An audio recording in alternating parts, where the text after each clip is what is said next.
Yeah. So we record all these lessons or sessions we do on here. Now I can go back into the system and I can pull any one of the tutors' sessions out and I can listen to it. Not all the way through, just listen to, you know, a couple of minutes at the start, parts of the middle, and how it finishes off. That'll tell me how that particular tutor is delivering that program. I might have one or two comments to make on it. One of the biggest problems, and it's usually from tutors whose English is not their first language, they tend to go too fast. The students are sort of lagging along behind a little bit. They speak a little bit too quickly, and I always say to them, just slow down a bit. Everything's fine. You know your subject, obviously, and you're delivering very well, but you need to slow down a little bit to make sure that everybody is understanding what you say. So, identifying actions for improvement or indeed changes to organisational policy, which should then be implemented. It also includes the continuing professional development of assessors and internal quality assurers.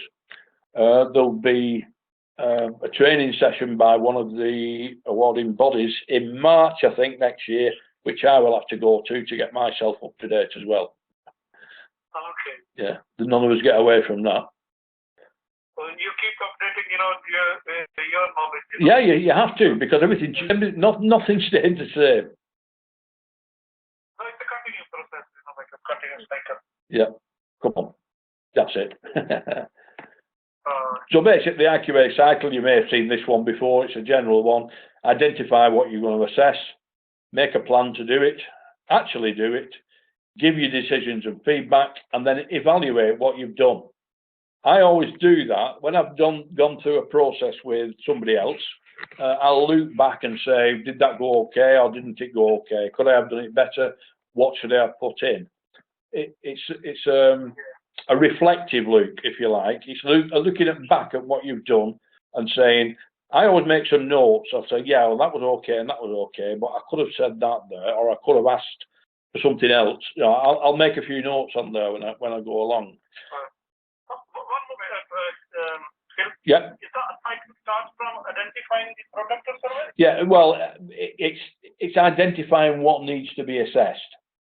Yeah. Yeah, and then what needs to be checked. Planning activity. Yeah, plan the activity, do the activity, make your decisions and give feedback, and evaluate what you've done. And on the basis of the evaluation, yeah. Then again, you know, the cycle continues. Yeah, the cycle continues. You then do what else needs to be looked at. You plan to do it, you do it, and it's an ever continuing circle. Because students' work obviously never stops coming in. We have external verifier visits every so often. In fact, we've got 2 next week, which will be fun. One on Thursday, one on Friday. So what I'm trying to do is put some work together on this. So if you've got anything for me you need me to look at, by all means send it to me by email as soon as possible. I can have a quick look over that, give you some feedback, and then I can let him probably have a look at some of your work next week if you've got it. Okay. Might be in Monday. Yeah, that's okay. Yeah. Frankly speaking, I just, you know, the first time. Yeah. Yesterday. Yeah. I got free now. Yeah. So the first time I opened, you believe me. Yeah. I opened my Moodle. I go to my Moodle. Yeah. Then I look at the whole course, yeah. material. Yeah. Then I realized, actually, I was thinking it's very lengthy and it's boring, but no, it's not boring. Oh no, there's plenty to think about. It's real. You know, because I was rushing, you know. Yeah. I joined my job. Yeah. So in the meantime, one of my friends in China, he said, Abdul, before you came, you know, do some different course like that. Yeah. You can, you know, on teaching, you know, some other sites. Yeah. You can teach it. Well, this is the, you know, like on English. Yeah. So I did this different course in TV. It's from IQA I2I Institute in Delhi. Yeah, yeah. So I completed that, and then I studied these, these teaching methodologies. The teaching process, yeah, yeah. I was expected to, the teachers who are, like the students who are first language not English, but yeah. The principles are the same. Oh, exactly. No, there's no change at all. In fact, it's about 4 or 5 years ago now. I was out in Oman, and they put together in Oman. They put together 3 training centres, and they're doing MVQ type work. You know our MVQ programs, yeah. Yeah. Well, they set up the same thing there, and while I was there, one of the old guys, and he just said to me, "Do you know anything about IQA?" So I said, "Yeah, just a little bit." So he said, "We haven't got any." So I was explaining to him what they would have to do, and he's not come back to me at all. I was expecting that he would have to ask me to go out. I set up a program. I put a program of events together to actually train to 3 of his best assessors to become IQAs. And I said I'd do it for him very cheaply. It would have only, you see, it's the type of thing where I could go out for a week, give them a whole host of things to do, come away, leave them for about 6 or 7 weeks to get the evidence together, go back, sign that evidence off, give them another action plan, and then hopefully at the end of that they would have gathered all the evidence they needed and would be able to sign them off. But he never came back to me on that, so whether somebody else has done that for him, I don't know. So it was probably the cheapest way they got it done as well. It would have cost him more money. I don't think Qatar are short of money. No, policies. Yeah. Right, policies. Depending on the subject you will internally quality assure, you will usually follow an internal quality assurance cycle. The cycle will continue to ensure that the assessment process is constantly monitored and improved where possible. Records of all activities must be maintained throughout to satisfy your organisation, the regulatory authorities, and any awarding bodies. Okay. Yeah. Monitoring. This is the identifying product or service, or ascertaining or understanding what is to be assessed and why. For example, are learners working towards a qualification? Are staff being observed performing their job roles? The criteria will need to be clear, i.e. units from a qualification, learning objectives from an assignment, or aspects of a job specification. Learners should be allocated to assessors in a fair way, for example, according to where they are, their experience, and the workload.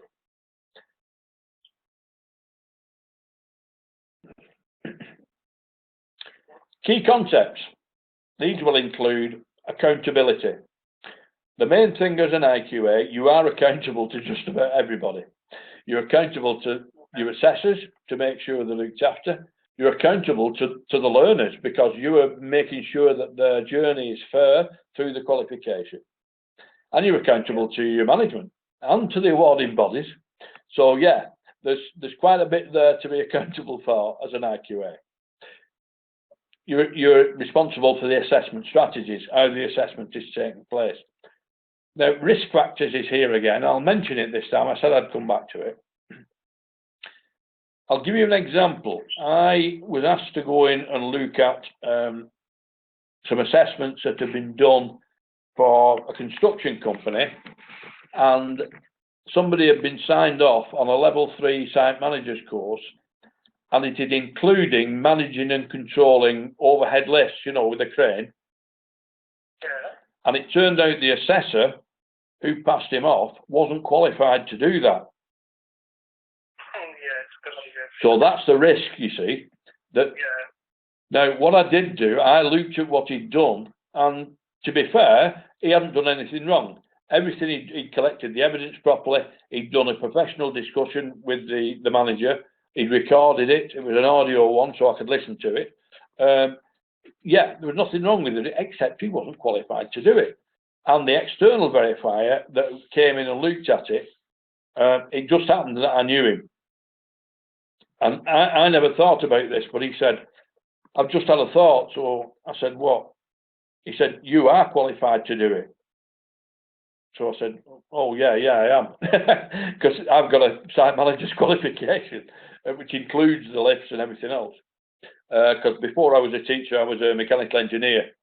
So that's, my background. So I said, oh, he said, well, what I'll accept, if you will go and do a written, recorded, professional discussion with these two guys, there was only two people involved, he said, I will accept that and sign that evidence off. So I said, okay, fair enough, I'll do it. Not realising where they were. One guy's on a site in the middle of London, and the other guy was somewhere in deepest Norfolk, miles away from anywhere. So I had to spend a couple of days getting out to see them. So yeah, well, that's a risk factor. That's making sure that everything's in place that should be, and the assessor who is assessing the work is qualified to do so. Yeah, there is a difference between practical work like that, where they must be qualified, to assessing more academic work. For instance, the ones we do for management, the awarding bodies, although I haven't got a formal management qualification, except the site managers that I did years ago, I've had several management positions in different colleges, and they accept my experience in that case to assess those programs. Yeah, that's very interesting. Yeah, so experience is as important as qualifications sometimes in academic work. Great. Yeah. Well, come on, where we are. Evaluation, that's evaluating what's been done. Interim or summative sampling. Well, what we tend to do is it's mostly summative sampling. What we do is we do interim or formative assessment is done by the assessors, and as the units get finished, they're put into the registry, and I have a look at those and make sure everything seems to be okay. But I don't do it formally. I've realised now I need to record that, so that we've got some recording of summative sampling. Of interim sampling. The process has got to be transparent so everybody understands it, and having a rationale for doing it, and that is to have auditable documentation. Yeah. Yeah, and being accountable to your organisation and any external bodies. And I think we have a couple of more slides. So your responsibility, not Raman's responsibility. Yeah, exactly. he's not a qualified IQA. But again, the awarding bodies allow him to IQA management work and other parts of work because he's got the experience. Now, the difference is we run this qualification and we run the assessor qualification. Now, the external verifier will not allow Raman to sign off. I'm doing most of the assessment on this, but she won't allow Raman to do the IQA. Basically, she says he's not qualified, so he can't do it, just for these two programs. So fortunately, I have a friend who runs her own business with her husband, and she's a qualified IQA. I do a little bit of work for them as well. So I just asked her, will she countersign where Raman signed it off? Will she countersign that she confirms that she's happy with the response?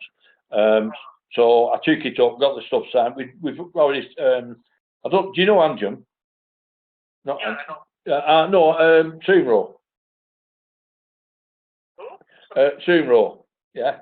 A couple of our tutors. Basically, they've done a qualification, so basically we've had to get their stuff signed by my friend. But she's happy with that, so kept her quiet. It's one of those things you get as an IQA. You'll find this out. When I met this external qualifier, external qualifier, it's about a month or so back now. she explained that at NCFE, who the qualifications were doing, there's a lot of changes being made, and you understand the English, everybody's looking over their shoulders a bit. So, yeah, you know what I mean? So they're being pretty strict in case somebody pulls them up over something. So she explained that to me. But then again, when she wrote a report, it was pretty good. There were only little 3 actions, so I was okay with that. But I've noticed on the level 5 ones we put through with Leanna from ATHE, she'd given us a good report, but she'd actually written on that she thought a couple of the units that she'd looked at were borderline. Now, I know what that means. She's telling me that she thinks they're a bit borderline. Make sure it doesn't happen again. That's the message she's giving to me. So I just make sure that next time we've got no borderline. That's why I went on to the assessors and said, look, some of your stuff needs to be brought up a little bit.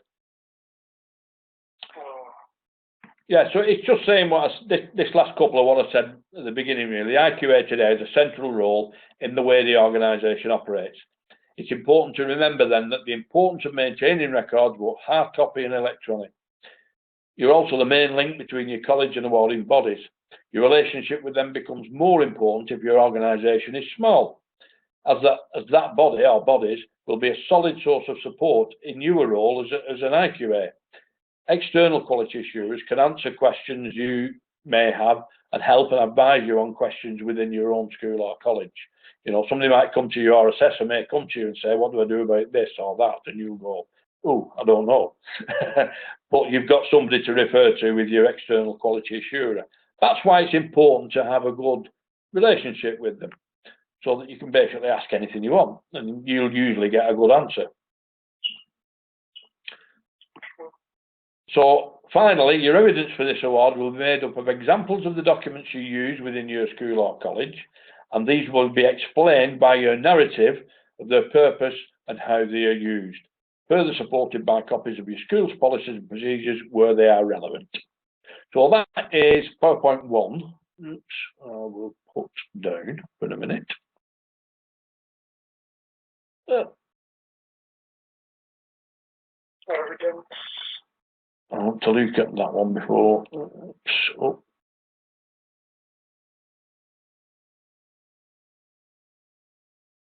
Yeah, basically sampling. 3.1, sampling assessment. So when you get to 3.1 on your workbook, you can have a read through this, yeah, and it will give you most of the meat that you need to put in there. Sampling plans, assessor qualification experience, quality units, control units, sorry, observation, and the use of audio and visual technology. So, Unit 3.1, sampling assessment. Unit 2, 4.3, appeals. Every awarding body, never mind any school, should have an appeals procedure. I've been assessing now since 1989. Yeah, I've never had an appeal yet. Basically, the learners are listening to you as your assessor and tutor. They're listening to what you've got to say.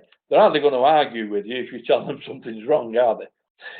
But there needs to be an appeals procedure in place, just like there's in university. You've got like a moderation process, haven't you? You can ask for work to be looked at again. So appeals procedure, a set of communications, standards, learning objectives, interpretation, awarding body, IQA referral. Yeah. Unit 1, 3.2, unit standards, the documentary evidence that's needed, the scope of the evidence, its validity and authenticity. Now, we get students to write a front sheet saying that this is my work, and they sign it. Now, the other bit about, that's so it's authentic.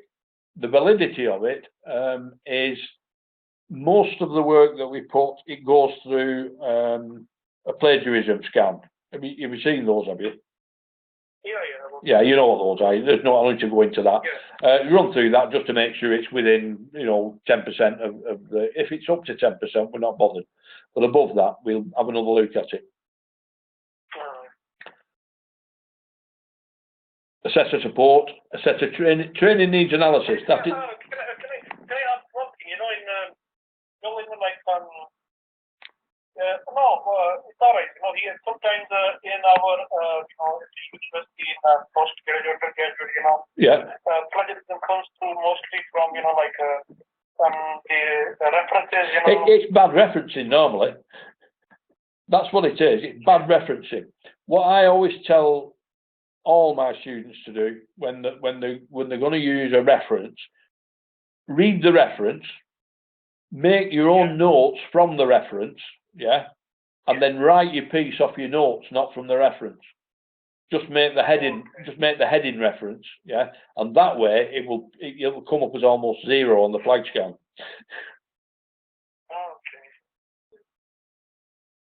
So you need to look at your assessors and how you give verbal feedback, what your IQA report looks like, interpretation of standards, and liaison with external bodies. The unit standards, the documentary evidence. Oh, we've done that one, haven't we? Sorry. Come on, jump up.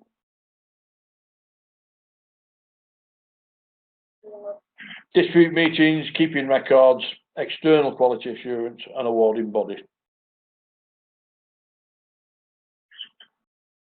Using technology, photography, audio recording, video evidence, and electronic evidence storage. Photography is fine, but basically, if you produce a photograph, it can be anybody on it. So if you have a photograph, it needs to be annotated to say who's what and what they're actually doing and why you use that photograph. It needs to be written on it, either on the back of it or something, if it's going to be valid evidence. Audio recordings are great. Video evidence is great if you can get it. Nowadays, with mobile phones, it's very easy to get video evidence and put that in as a recording. You can drop that onto a flash drive, and basically, it says electronic evidence storage. Basically, you can put your whole portfolio onto a flash drive, and that's basically all your evidence together. I've done that quite a lot on ones that I've done. Again, review your own practice. Any questions for assessors on interpreting the standards and actually making reference to the IQA? So that's, again, review your own practice. Am I still doing it right? Is there anything I need to know? Am I missing things? Am I being able to answer the assessor's questions properly?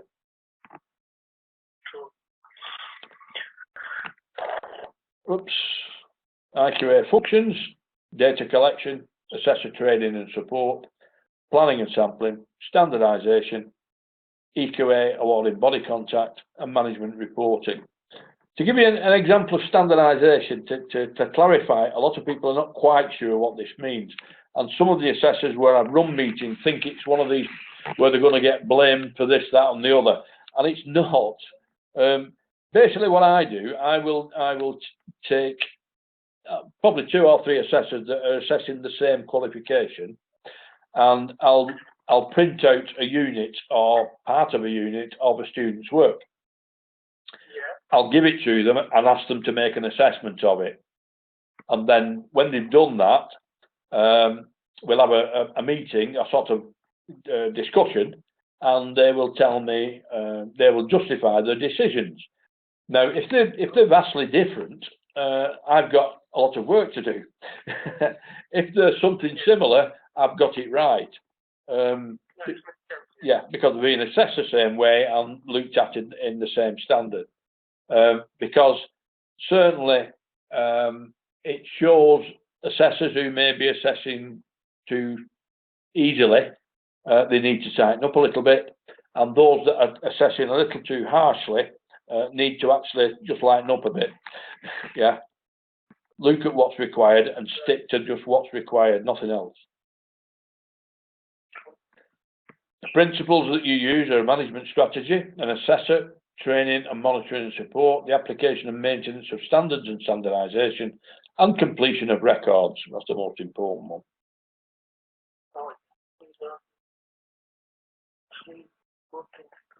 Candidates and learners, principles, assessors, methods of assessment, evidence, records, and assessment sites. Now you can remember that with camera. Yeah? Oh, yeah. Candidates, assessors, methods of assessment. Yeah. So what I want to do is just come back from that a little bit more. I don't want to give you too much on tonight. You'll probably, your head will be going round. I've got somewhere. Let me have a look if it's not the top here.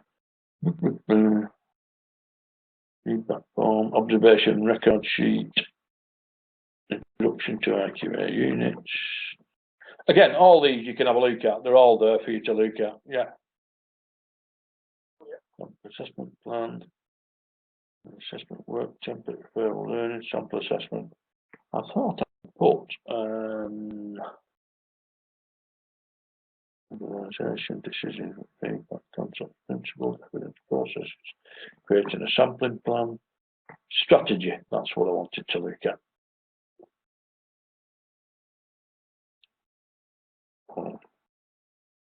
Now, this is my internal verification strategy for our college, for UK Versity. Yeah. The strategy for managing and sampling assessed awards will be determined by the size to ensure reliability, the number of experience and workload of the assessors, the number of different sites worked, rolling start and finish dates, which we have all the time, and will be by 1, examination and assessment reports and feedback, observations. Now, I would, as an IQA, would want to observe an experienced assessor probably a couple of times a year. A very experienced assessor, perhaps just once a year. New assessors, 3 times in the first 6 months, twice in the second 6 months, and 3 in the following 12 months. Portfolios, 1 at least interim and 1 final internal verification on each one. 1 control limit or part of the core, one of the core units to be one of the ones that is sampled for all candidates to ensure standardisation. All records to be kept in centre file. The centre file will be produced and contain a list of assessors and the qualifications, experience and continuous professional development. A list of registered candidates, identifying dates of registration. An overall sampling plan over a given period covering all registered candidates.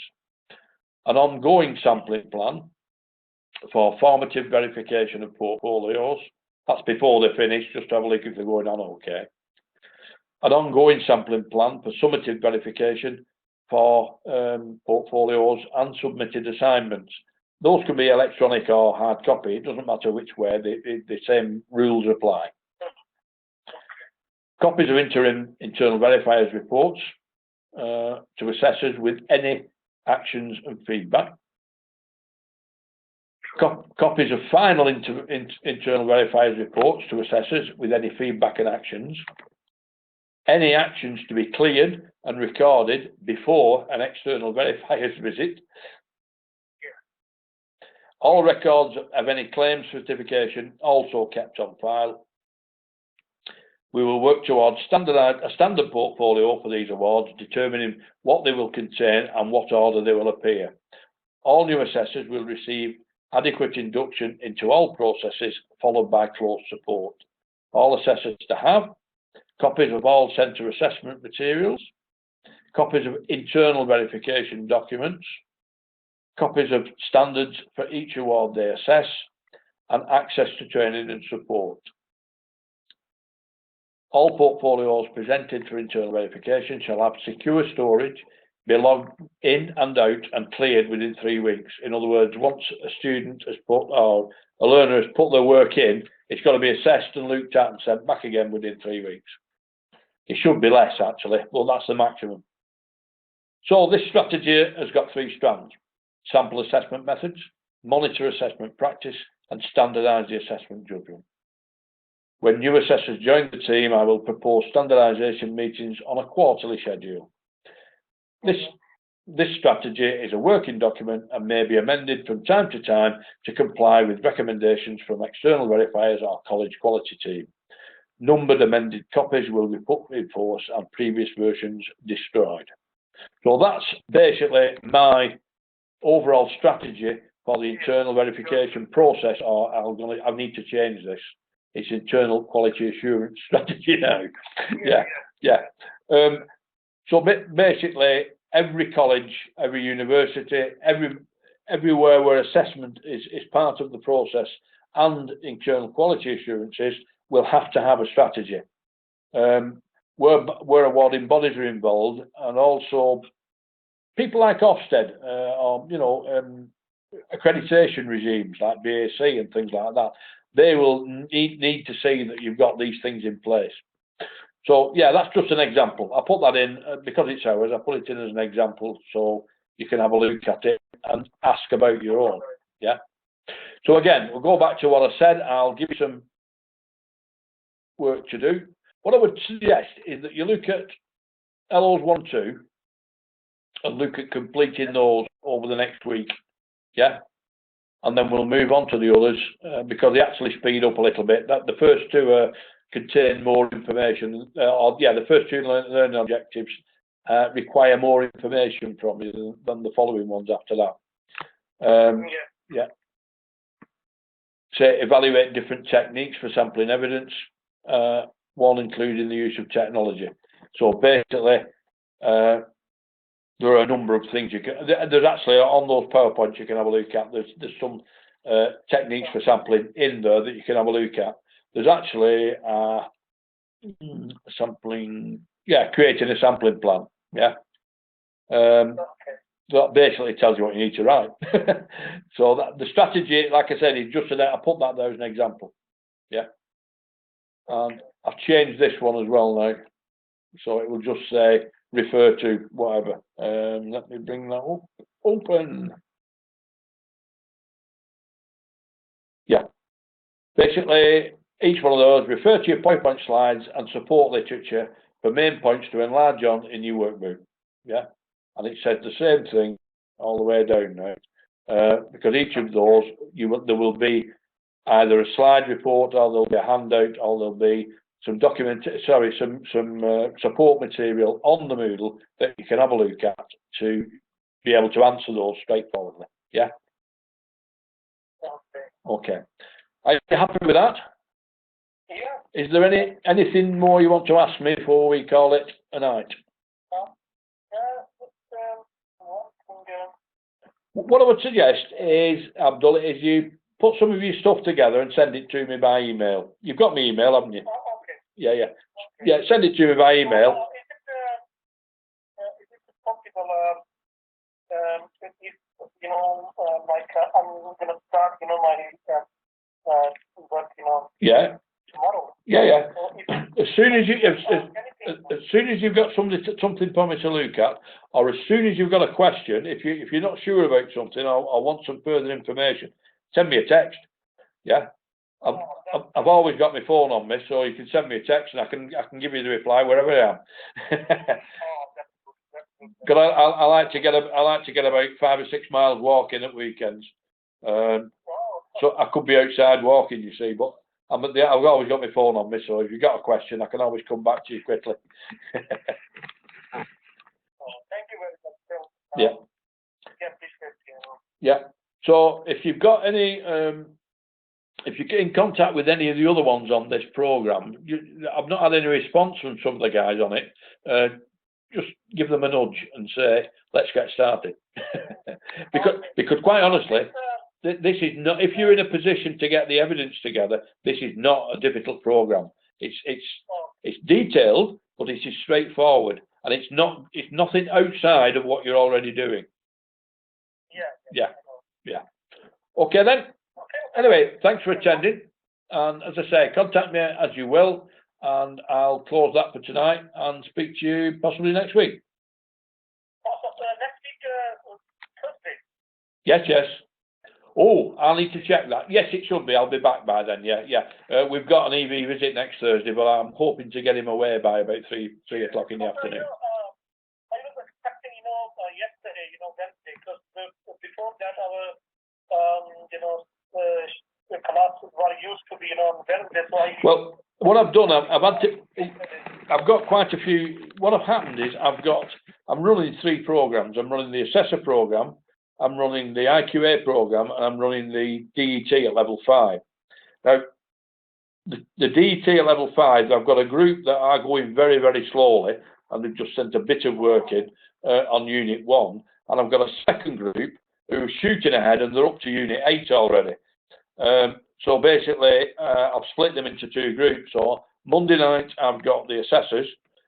Tuesday night, I've got the runaway DET group. Wednesday night, I've got the slower DET group. And Thursday night, I've got the IQA.